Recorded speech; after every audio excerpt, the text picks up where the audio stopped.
forced it. Mm-hmm. So Right. And that's one reason why I wanted to do a multi-class series, because it's very possible that tonight some of you might stay in the garden.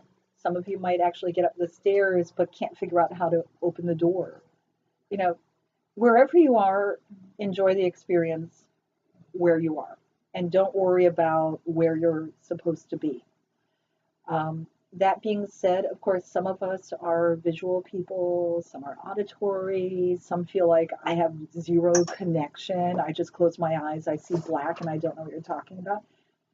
Just enjoy the experience and relax with it. See where you go. I will ask that, okay, we're going to do two meditations tonight. The first one will be to open ourselves up and fill ourselves with love and light. The second one will be to the Akashic Records and to open a book. I'm going to ask that you, at least a couple of times over the next 2 weeks, listen to and meditate with these again, so that when we meet again, next Thursday, Leroy Maloof will be here. I really recommend you come in. And then the following week, in 2 weeks when we meet, everyone will be more open and more receptive. You can also go on YouTube, and there are people who do Akashic Record meditations all over YouTube. So if you get tired of following this one meditation, you can find other ones and see if there are any that are fun and work for you. But of course, by the end of this class, we'll have a lot of meditations. Okay, so I did a wonderful class with Celeste Woods. She works out of Manassas. If you have a chance to go to any of her workshops, they're really worthwhile. She's a delightful person.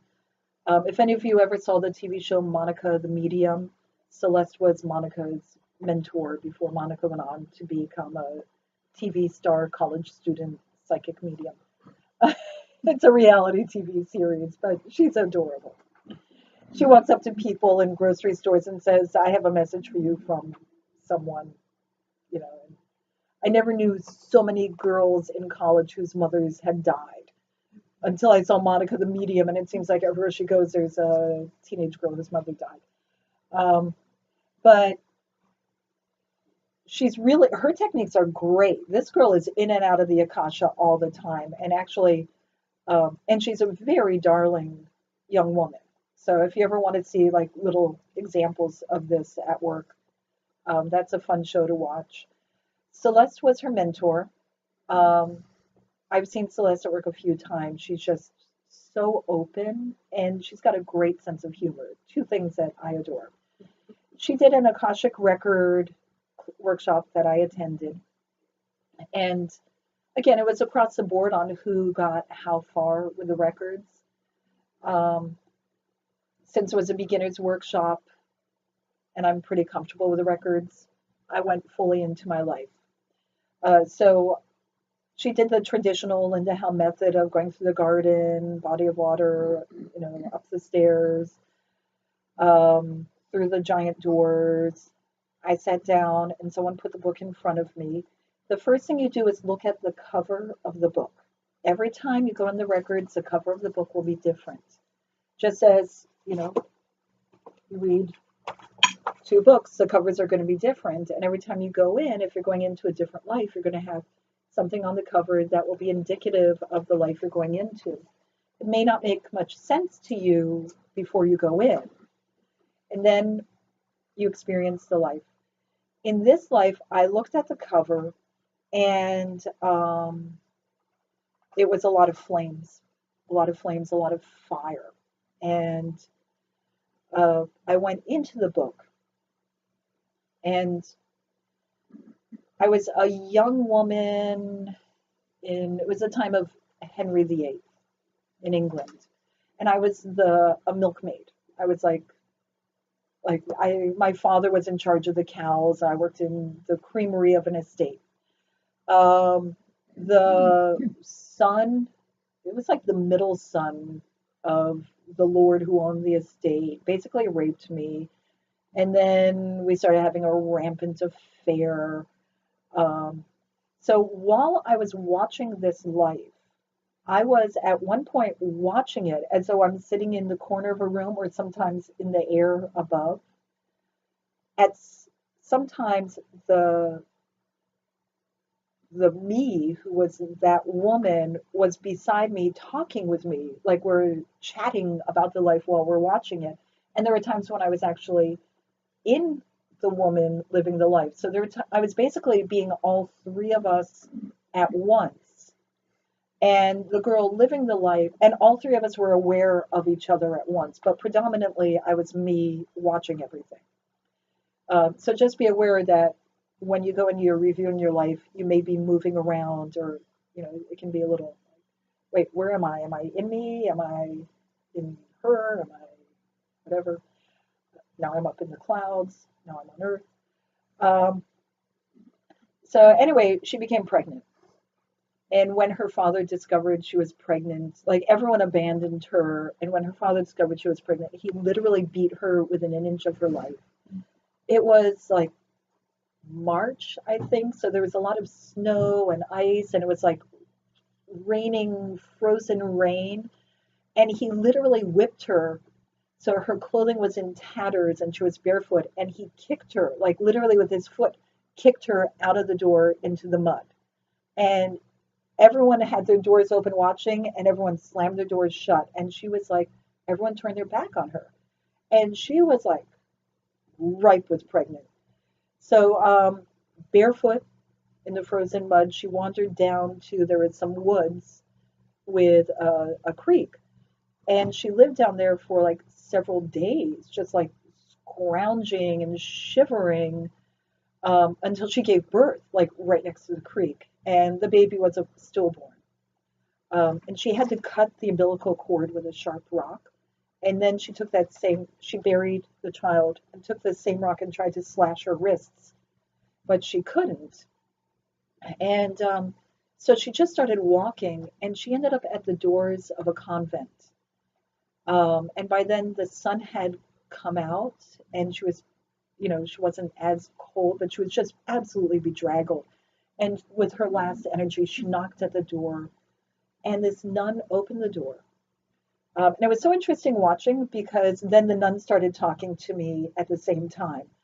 And she said when she looked at the nun and she showed me from her vantage, she could see the nun was an angel. There were all these angels behind the nun, and the nun had her angelic wings out. Um, and of course, just so everyone knows, we do not actually have wings, but each and every one of us has a guardian angel. And when you are completely connected with your angel, they can merge with your body. And if you've had times where you felt just absolutely filled with divine blessings, or you felt like you had wings attached to you, these are when you're merged with your guardian angel. So at this moment, the sun was merged with her guardian angel, and there were angels around. So the girl's like, oh my God, she was an angel. And then it's like, I'm not an angel. I'm really uncomfortable with anyone calling me an angel. I'm just a person trying to do the right thing. So she brought her in, they nursed her to health, um, and she took the vows and became a nun. And she was so happy. She helped with everything she could. She said a lot of the nuns were actually like younger, unmarriageable daughters of wealthy people. So their parents paid for them to go there because they didn't know what else to do with them, but they had no real skills. And here's a girl, like, she knows how to like take care of animals. She knows how to cook and bake, how to make cheese. Like, she knows how to sew clothing and darn things and take care of stuff. And she loved cleaning. She just made herself busy all the time, keeping the place spotless and keeping everyone fed. And when the animals would give birth, she would go and be the midwife to the animals. And she taught children. They had a little school, and she would teach children about God and the Bible. She was just like so happy. She felt like every moment of her life was filled with blessings. Then Henry VIII wanted to divorce Catherine of Aragon, which meant he took war upon the Catholic Church. And that included, monks and nuns. And at the beginning of his war against the Catholic Church, he was pretty kind to the nuns because he didn't want to go around like killing a bunch of women. But we would hide Catholics.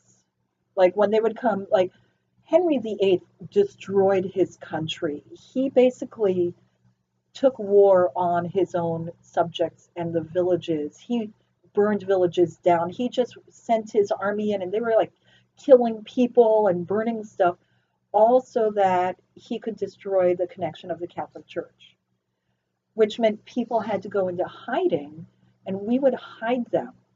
Um, and oh, you love this, her name was Sarah. Sarah would go into the town and talk with people quietly about God and the Catholic Church, which meant eventually she was thrown in jail.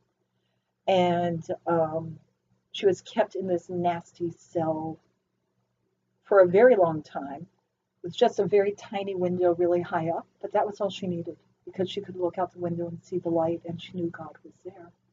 And then she was taken and burned at the stake. She said it was a mercy that she was near dead from starvation and dehydration because she died from the fumes before the flames hit her. But as the smoke took her life, her soul rose up, and Mother Mary was waiting for her. And she was there embraced by Mother Mary, and they were watching her body burn.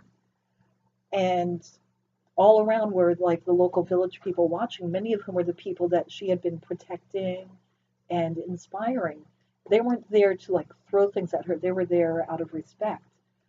And as her body was burning, spiritual sparks were flying from her and into their hearts. So Sarah was there embraced by Mother Mary, watching each of this happen. I knew that her inspiration was continuing. After this, Sarah took me back to watch all the events in her life from the moment of the first rape to her death and her connection with each person.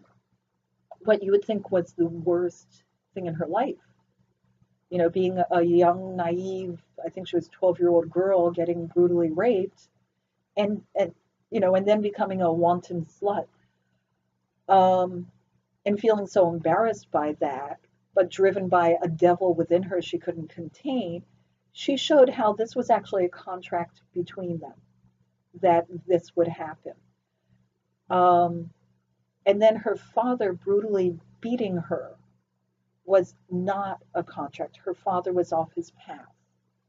And she showed how he was so remorseful from it later that he ended up not getting back on his path, but parallel to it. So he didn't learn the lessons he came to learn, but he learned lessons that were of equal value that gave merit for his purpose of being. But she also showed how other people had done wrong by her at that time, because there was a lot of bad stuff that happened to her during those years, were people who were off their path. And she was showing me how, look at that path and look at this person and how far he went from his path. And look at what happened to his life. Look at how this harmed his spirit. This harm. Look at how this harmed his spirit. And then she showed me when this guy died and he had to go and look back on his life, how mortifying and painful it was for him. And then realizing that he would have to make up for that. And it would take him many lives to make up for the damage he had done. And she said, so she showed me like all of this. And she said, if the things that had happened to me when I was young had not have happened, I would not have become a nun. I would have remained a milkmaid. I would have married a milk guy, and I'd be living with cows my whole life. And that would have been fine if that had happened. That would have been fine. That was one of the possible paths that was open to me. But this other path helped me to do some amazing things that I'm so happy that I was able to help people and inspire people and raise my vibration to a higher level. She said, but after life, when you run into the people you were in life with, some of these people you've been in other lives with, and you were not the person you were in this life. You were someone else in a different life. You may have wronged that person. You don't know. But when you go and become your higher self, the person you are is not any of those lives. It's all of those lives plus your higher self. So you cannot hold a grudge from during life to afterlife. Because if I run into someone I knew during life, the person I run into afterlife is not that person. It's the higher person, the total being. And to hold a grudge of something that happened between the two of us when we're play acting has no merit. So the lesson there is don't hold grudges because it doesn't serve. It just stops you from being on your path. If you have a grudge, you need to figure out why that is a grudge within you and learn the lesson that will allow you to release it. Because it should have left him at home. So that's why I wanted to share that life with you. Every life that you see will have a reason for you to see it. If you lived a life that serves no purpose for you in this life to be aware of, that story will not come forward. The story that will come forward is the one that is good for you to know. That is good for you to have. And if you don't understand why at the time, that's okay, because you'll get an aha moment at some point. And it may not be a big grand lesson. It might be just a little thing. Maybe like, look, you were really awesome. You were really brave. Or you had a really fun, happy life here. I mean, it might be like a little lesson. Certainly the more you go into the Akashic Records, the more lessons you learn. And, not all of them are going to be like the big, this will change my life forever. It may be small, wow, this allows me to redirect my life a little bit. And look at how much nicer everything is with this subtle redirection. Okay. Any questions about that? Right. Okay. Now, I do want to say, I know people, when they read the Akashic Records, they actually read. They're actually reading like a newspaper story in the newspaper. Some people, someone's talking to you, and you just hear someone telling a story. Some people, you just get an instant download of information. It really, it can vary from person to person. It can also vary from experience to experience, because depending on the vibration of the life you lived, that may also impact how the information will come to you. So be receptive to anything. How many people here have had past life regressions? Okay. How many people have had a sense of deja vu when you're like going through your life and you feel like you've been someplace before or you've had an experience before? Yeah. How many people have felt very connected to certain, well, I know this will be everyone, but when you feel really connected to a certain culture or a certain time in history, or there's a country you just really want to visit. Like, I have a thing for Scottish men. I am like crazy about Scottish men. Right? Come to pass, I've lived a lot of lives in Scotland. So I've gone to visit Scotland a lot. I have yet to find a man there that makes me want to stay there. So, and don't be surprised if information comes to you that you'll go, but I already knew that. Sometimes information that you hear in this life that sticks with you, it sticks with you because it's connected to a past life experience that you can relate to. Okay? All right. So we're going to do a heart-opening meditation. Before we do that, let's take a look at Linda's opening prayer. And Donald, can you turn off the overhead light? Thank you. Yeah, if anyone wants to get relaxed, comfy, we've got like a bunch of cushions in there. And after the heart opening meditation, we will take a small break if anyone needs to use the bathroom or anything like that before we go into the Akasha. Okay.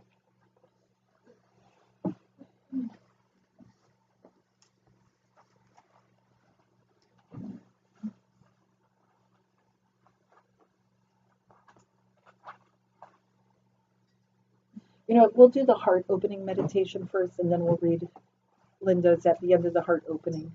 Take a small break, and then we'll go there. Okay. So everyone get comfortable. Yes, Phil can turn off any lights you wish. Close your eyes. Breathe in through your nose. Allow the breath to rise in and fully fill your body, flowing through your lungs and deep to the pit of your belly. Hold it for a moment. When you're ready, release slowly and fully through your mouth. You can breathe in at your own pace, just allowing yourself to fill with beautiful, life-affirming oxygen. And while you are breathing, there's no need to take action. Allow your awareness to be enough to let your body take action on its own. Feel how comfortable and relaxed you can be. If there are any tensions in your body, allow them to resolve on their own, unless you need to shift your position a little. I want you to put your attention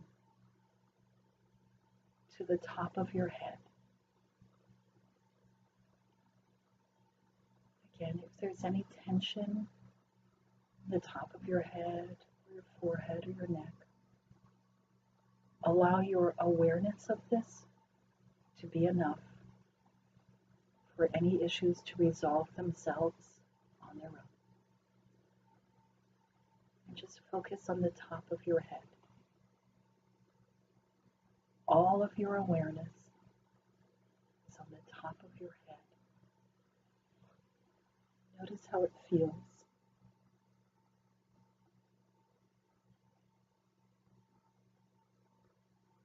And notice how your focus and attention is allowing the top of your head to feel light and airy, to relax, feel a little tingly. Your awareness is allowing the top of your head to become fluffy and floaty, almost as though the cells and the molecules realize they don't need to be so close together.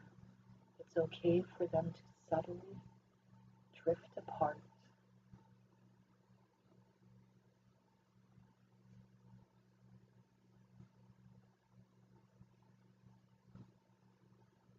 And notice how your forehead is also becoming very light, relaxed, a little tingly.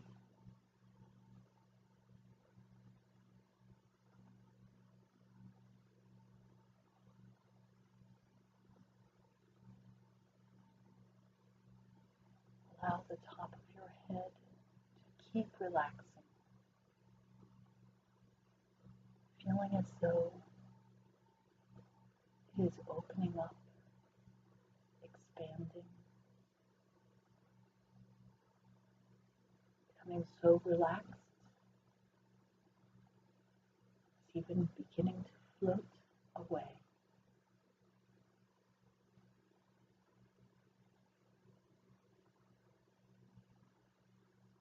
The top of your head is relaxed and comfortable, rising up becoming one with your crown chakra, that beautiful funnel of energy that floats above your head, wide enough that it allows all the energy and love and light from the universe and the dimensions, the angels and God to flow gracefully into you through your light and airy top of your head.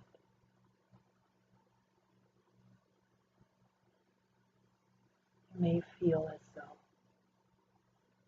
little speckles and sparkles are flowing down into you, or you may feel like a river of energy is flowing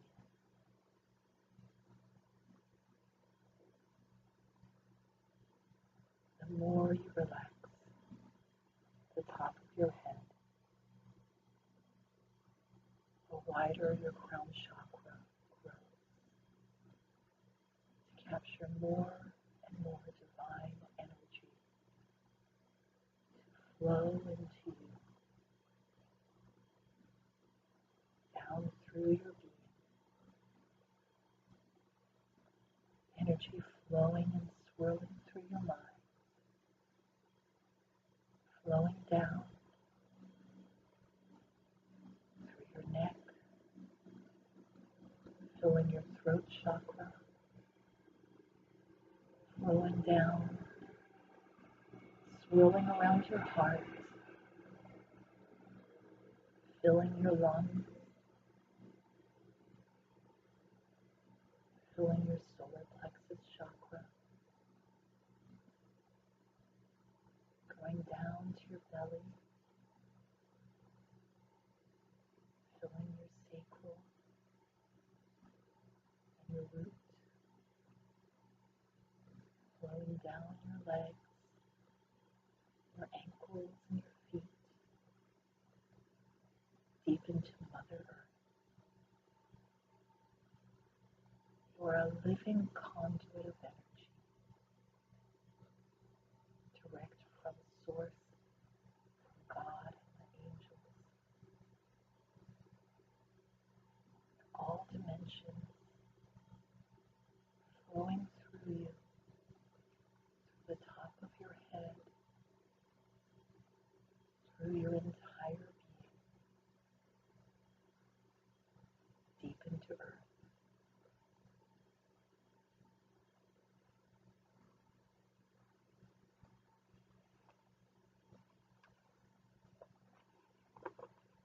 And so we acknowledge the forces of light, asking for guidance, direction, and courage to know the truth, as it is revealed for our highest good and the highest good of everyone connected to us.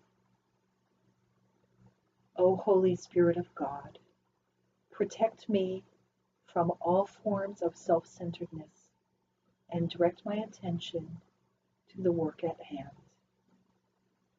Help me to know myself in the light of the Akashic Records, to see myself through the eyes of the Lords of the Record, to enable me to share the wisdom and compassion that the masters, teachers, and loved ones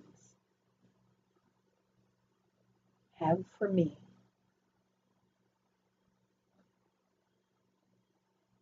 The records are open.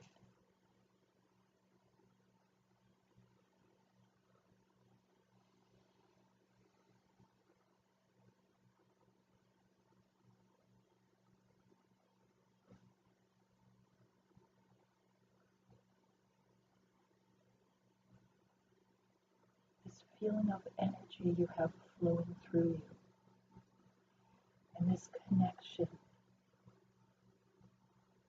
is something I want you to remember. Now that you have found this, you can return to this moment anytime you wish, with just a thought and an intention.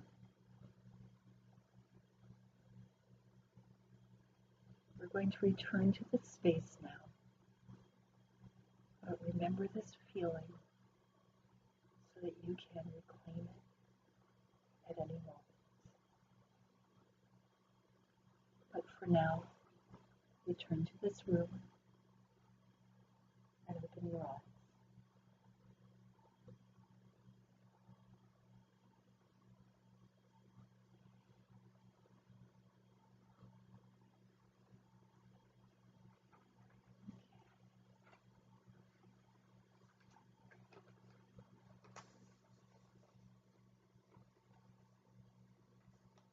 This meditation is something you can listen to every day. It's a beautiful way to fill yourself with energy. It's important to remember, as we are beings going into the Akashic Records, the feeling you have during this meditation is more who your true self is than the person you are as you're living your daily life. Because when you're filling yourself with divine blessings and being and the energy of love and light, that's who you are. Much of the work that we do in the Akashic Records helps us to integrate that feeling with the person we are in this life, living our daily life.